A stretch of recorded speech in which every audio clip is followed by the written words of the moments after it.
आर्यों का आगमन वैदिक काल पार्ट 2। इससे पहले की वीडियो में आर्यों के आगमन के संबंध में चर्चा की गई थी। आज हम जानेंगे कि वैदिक काल की शुरुआत और जब वे भारत में प्रवेश कर गए तो भारत का नाम आर्यों के आगमन के बाद कालक्रम कालखंडों में कौन कौन सा नाम पड़ा, ठीक है ना, और अंततः आर्यावर्त कैसे पड़ा, पूरे भारत का आर्यावर्त नाम कैसे पड़ा, ये हम इस वीडियो के माध्यम से जानेंगे। देखिए, मैक्समुलर के अनुसार आर्य जो भारत में आए वो अल्पस पर्वत जो यूरोप में है, ठीक है ना, अल्पस पर्वत के पूर्वी तटीय क्षेत्रों में रहने वाले ये लोग थे, ठीक है ना। तो ये यूरोपीय थे और ये लोग 1500 ईसा पूर्व यानी कि 1500 BCE बिफोर क्राइस्ट एरा तक मैंने कई क्रमों में हुआ है, लेकिन ये अंतिम जो था ये 1500 BCE, ठीक है, इसके आसपास भारत में प्रवेश कर गए। और सबसे पहले ये विभाजित भारत है, लेकिन ये अविभाजित भारत तो बहुत बड़ा था, ठीक है ना। तो हिंदू कुश पर्वत जो वर्तमान में अफगानिस्तान के आसपास है, अफगानिस्तान के क्षेत्र में आता है, और ये जो है भारत के उत्तर पश्चिम क्षेत्र में है। ये हिंदू कुश पर्वत होते हुए ये भारत में प्रवेश किए, पंजाब और कश्मीर के आसपास के क्षेत्रों से वो प्रवेश किए। तो इस क्षेत्र में सप्त सिंधु, ठीक है ना, सप्त सिंधु का मतलब 7 नदियों का मेल या उसके उपवाह क्षेत्र, यानी जहां जहां वो नदियां बहती हैं उसके क्षेत्रों को हम लोग सप्त सिंधु प्रदेश का नाम से जानते हैं। ये ऋग्वेद में अंकित है, ठीक है, ऋग्वेद में अंकित है सप्त सिंधु प्रदेश। सप्त सिंधु में 7 नदियों का जो उल्लेख है उनमें से सिंधु, झेलम, चिनाब, रावी, सतलज और ब्यास, ठीक है ना। इस तरह 7 नदियों के मेल से जो स्थान बना उसको हम लोग बोलते हैं सप्त सिंधु प्रदेश। इसको क्या कहेंगे? सप्त सिंधु प्रदेश। और सिंधु नदी और सतलज के बीच, सतलज जो अंतिम में सिंधु नदी से जाकर पाकिस्तान में मिल जाती है, सतलज और सिंधु नदी के बीच के क्षेत्र को हम ब्रह्मवर्त के नाम से जानते हैं। सिंधु और सतलज के बीच, माने ये इस क्षेत्र को ब्रह्मवर्त के नाम से जानते हैं। और गंगा और यमुना, ठीक है ना, ये गंगा, ठीक है, गंगा और यमुना नदी के दोआब क्षेत्र, इस क्षेत्र को ब्रह्मर्षि कहा गया है, ब्रह्मर्षि कहा गया, ठीक है ना, प्रदेश कहा गया, ब्रह्मर्षि प्रदेश कहा गया। दोआब का मतलब 2 नदियों के बीच का क्षेत्र। इसके बाद है कुछ क्षेत्र, इन क्षेत्रों में भी जैसे विंध्याचल पर्वत जिस क्षेत्र में है, मध्य प्रदेश के उत्तर, राजस्थान के पूर्वी भाग और दिल्ली के दक्षिण भाग के आसपास जो क्षेत्र है वो विंध्याचल कहा जाता है। वहाँ एक पर्वत है, उसके जो आसपास के क्षेत्र को विंध्याचल कहा गया है, जहाँ आर्य अपनी जनसंख्या वृद्धि के साथ साथ वे लोग फैलते गए और पश्चिमोत्तर से दक्षिण पूर्व की ओर ये बढ़ते गए। तो उस क्षेत्र को, यानी कि विंध्याचल के क्षेत्र को मध्य देश कहा गया, ठीक है। इसके अलावा ये चूंकि पूर्व की ओर बढ़ते गए, गंगा नदी और जमुना नदी के किनारे वनों को काटते हुए बसते चले गए, ठीक है। इस प्रकार पूरे उत्तर भारत में इनका निवास हो गया, यानी कि ये बढ़ते चले गए, वे स्थानीय रूप से रहने लगे, अस्थायी रूप से रहने लगे, और इस पूरे उत्तर भारत के क्षेत्र को आर्यावर्त कहा गया, ठीक है ना। संपूर्ण उत्तरी भाग को आर्यावर्त कहा गया। इसके बाद जैसे हम जानते हैं पौराणिक कथाओं में महाभारत, रामायण आदि ग्रंथों की रचना जब 300 ईसा पूर्व से लेकर 34 ईस्वी तक, ठीक है, 34 ईस्वी तक में रामायण और महाभारत की जब रचना हुई तब उसमें विभिन्न महापुरुषों के नाम पर, ठीक है ना, इसको रखा गया। और इस प्रकार भरत के बाद जब इंडो ग्रीक आए तो इसका नाम इंडिया रखा गया, ठीक है। और जब मुगल आए या फिर उससे पहले जो मध्यकालीन इतिहासकारों के अनुसार जो बाहर से तुर्की और मुगल आए उन्होंने इसका नाम हिंदुस्तान रखा, ठीक है। इस प्रकार भारत का विभिन्न कालखंडों में नाम बदलाव होता चला गया, ठीक है। तो ये थे कुछ फैक्ट। इसके अलावा ऋग्वेद में 7 नदियों का जो उल्लेख मिलता है, 7 से 8 नदियों का जो उल्लेख मिलता है, उनमें सर्वाधिक सिंधु नदी सर्वाधिक बार इसका उल्लेख मिला है। इसके अलावा गंगा का 1 बार, यमुना का 3 बार, ठीक है, और आर्य शब्द को लगभग 36 बार उल्लेख किया गया है। तो इस प्रकार ऋग्वैदिक काल में जब ऋग्वेद की रचना हुई तो उसको ऐतिहासिक स्रोत मानते हुए ऋग्वेद में भारत के इतिहास का पता चलता है, ठीक है ना। और इसमें याद रखिए कि सिंधु नदी जो है इसके साथ झेलम, चिनाब, रावी, सतलज, ब्यास और एक नदी है सरस्वती, ठीक है ना।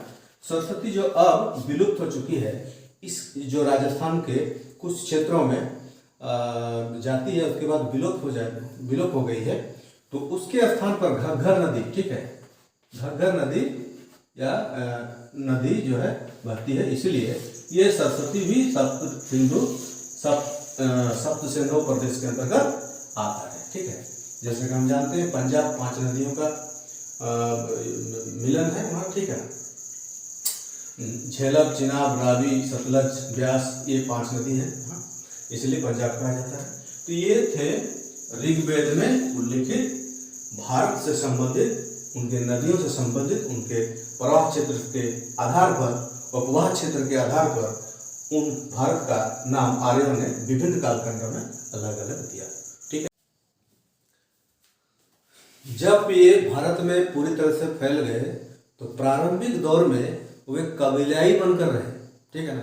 अपने अपने कबीला का मतलब ये हुआ कि कुछ अपने ही खानदान के, अपने ही भाई भैयाद के साथ वे रहते थे और एक कबीला हुआ करता था। कबीला में जो सबसे सर्वाधिक शक्तिशाली और रक्षक बनकर जो सामने आता था कबीला के अंदर, वो उसका राजा होता था।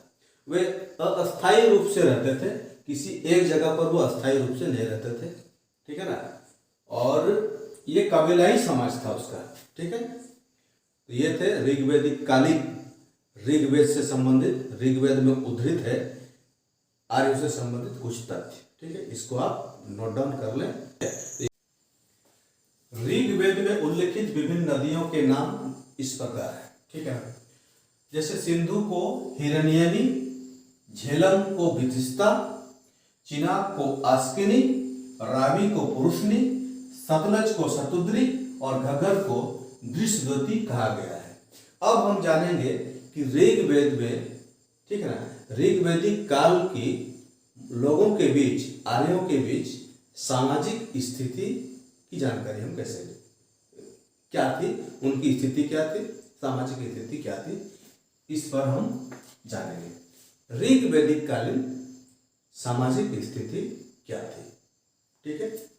अब आते हैं सामाजिक स्थिति। सामाजिक स्थिति में अगर हम देखें कि जैसे कि इससे पहले बताया गया कि प्रशासन का जो सबसे छोटी इकाई है वो कुल, ये परिवार, ठीक है ना। तो सामाजिक स्थिति में अगर देखें तो परिवार जो है ये मूल आधार था, जो पितृसत्तात्मक था, यानी पिता का उसमें वर्चस्व था, ठीक। दूसरा है कि व्यक्ति की पहचान कुल यानी गोत्र, एक कबीले के, यानी कि एक कुल, ठीक है ना, एक परिवार और कई परिवार मिलने के बाद एक कबीला, ठीक है ना। तो कबीला, सभी कबीला के लोगों का एक ही गोत्र होता था और वो गोत्र से पहचाने जाते थे। समाज जो था कुछ हद तक समतामूलक था, ठीक है। ऋग्वैदिक काल में समाज 3 भागों में विभाजित था, ठीक है। ऋग्वैदिक काल में समाज 3 भागों में था। ऐसे वर्ण व्यवस्था में हम लोग 4 भाग देखते हैं, लेकिन ऋग्वैदिक काल में 3 व्यवस्था था, 3 भाग में बटा हुआ था। पहला पुरोहित, दूसरा राजन्य, यानी कि वो क्षत्रिय मान के चलिए, पुरोहित, यहाँ क्षत्रिय नहीं बोलेंगे, राजन्य बोलेंगे, ठीक है। कबीला का जो मूल परिवार होता था, जो प्रधान परिवार होता था, उसके अंतर्गत जितने भी लोग होते थे वो राजन्य कहलाते थे। यानी कि पुरोहित, राजन और सामान्य लोग, बाकी सभी लोग, ये 3 भागों में ऋग्वैदिक काल में लोग बटे हुए थे, समाज बटा हुआ था। वर्ण का अर्थ उस समय ऋग्वैदिक काल में रंग का द्योतक था, यानी रंग से वर्ण का अर्थ होता है था रंग, ठीक है ना। अब भी रंग है, ठीक है, परंतु मूल निवासियों से अलग रखने के लिए आर्यों ने इस शब्द का प्रयोग, वर्ण का प्रयोग इसका किया, ठीक है ना, ठीक है। ऋग्वेद में ब्राह्मण 14 बार, क्षत्रिय 9 बार, ठीक है ना, ये उल्लेखित किया गया है, ठीक है। दास प्रथा उस समय प्रचलित थी। सामान्यतः गुरुकुल पद्धति से मौखिक शिक्षा दी जाती थी, ठीक है। स्त्रियों की दशा अच्छी थी, है, इनका भी उपनयन होता था। उपनयन एक संस्कार है 16 संस्कारों में, सनातन धर्म में 16 संस्कारों में जो है दूसरा उपनयन संस्कार, ठीक है, ये लड़कियों को भी दिया जाता था। तभी तो जो वैदिक ऋचाएं लिखी गई वो कुछ महिलाओं ने लिखा, ठीक है, जैसे अपाला, लोपामुद्रा, घोषा, ठीक है, ये ऋषि थे, इसके इनको ऋषि कहा जाता था, ये ऋषि, ठीक है। महिलाओं जो वैदिक ऋचाएं लिखा करते थे उनको। अब हम ऋग्वैदिक कालीन या पूर्व वैदिक काल के कुछ स्थितियां हैं, जैसे राजनीतिक स्थितियां, सामाजिक स्थितियां, ठीक है ना, इनके बारे में हम जानेंगे, ठीक है। स्त्रियों की दशा कैसी थी, इसके अलावा शिल्पकार, ठीक है ना, व्यापार वाणिज्य क्या था, ठीक है, ये सब हम जानेंगे। तो इस वीडियो के क्रम में हम ये जानेंगे कि ऋग्वेद काल या पूर्व वैदिक काल में आर्यों की विभिन्न स्थितियां क्या थी। तो पहली स्थिति है सामाजिक स्थिति, ठीक है ना, राजनीतिक स्थिति। तो ये जानेंगे कि व्यवस्था जो थी ऋग्वेद काल में, व्यवस्था जो थी वो कबीलाई संरचना पर आधारित था, ठीक है। यह एक जनजाति सैन्य लोकतंत्र था। लोकतंत्र का मतलब ये हुआ कि जो कबीला के लोग हुआ करते थे, मान लो कि 100 घर का एक कबीला था, तो अन्य दूसरे कबीला के लोगों के साथ संपर्क में थे और विभिन्न कबीलाओं के जो सरदार होते थे, उनके सदस्य होते थे, उनसे समिति या सभा, जो उनके लोकतांत्रिक व्यवस्था को चलाने के लिए जिन जिन समितियों का जरूरत होता था, जिन जिन ग्रुप का आवश्यकता होती थी, वो बनाते थे। तो यह एक जनजातीय सैन्य लोकतंत्र था, ठीक है। कबीलाई परिषद, जैसा कि मैंने कहा कि कबीलाई परिषद व्यवस्था को शक्ति देता था, ठीक है। कबीलाई परिषद व्यवस्था को शक्ति देता था, ये होगा सेंटेंस का अर्थ। कहने का मतलब ये है, विभिन्न कबीलाओं के बीच सदस्य चुने जाते थे और उनमें एक परिषद बनता था और वे परामर्श देते थे और व्यवस्था को, यही कबीलाई परिषद व्यवस्था को शक्ति देते थे और खुद पर वे लोग लागू करते थे। जैसा कि हमारा भारत का संविधान, भारत के लोगों के द्वारा ही उस संविधान को शक्ति दिया गया है और भारत के लोगों पर ही लागू होता है, ठीक है ना, उसी प्रकार ये थी। इसके बाद है कबीले का प्रधान राजन या राजा कहलाता था। राजन, राजा, विस्पति, गोपति, जनस्यपति, ये राजा के ही पर्याय शब्द है, ठीक है। सभा, समिति, विदर तथा गण जैसी संस्थाएं उस समय विद्वान थी, ठीक है। अब जानेंगे सभा।